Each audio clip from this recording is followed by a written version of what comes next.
बिस्मिल्लाहिर्रहमानिर्रहीम। अल्लाहुम्मा सल्लि अला मुहम्मदिन व आले मुहम्मद वाजिल फ़राजहुम व सहलन मखरजहुम। जब भी कोई आप वज़ीफ़ा अंजाम दें तो उसकी रिक्वायरमेंट को पूरा करना बहुत ज़रूरी होता है। फ़र्ज़ कीजिए आप अपने हाफ़िज़े को तेज़ करने के लिए एक आयत को वज़ीफ़े के तौर पे पढ़ना शुरू कर रहे हैं, तो उसकी जो तमाम कंडीशंस हैं, आयत के पढ़ने की तादाद, वक्त मुअय्यन, इन सब बातों का ख़याल रखना बहुत ज़रूरी है जब या आप अपना रिज़ल्ट हासिल कर सकते हैं।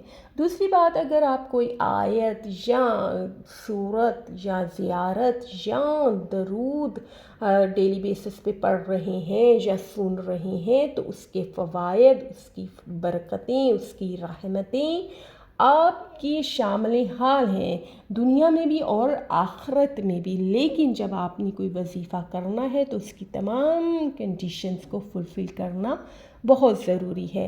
परवरदिगार आलम हमें मुहिब्बान आले मोहम्मद में शामिल फरमाए।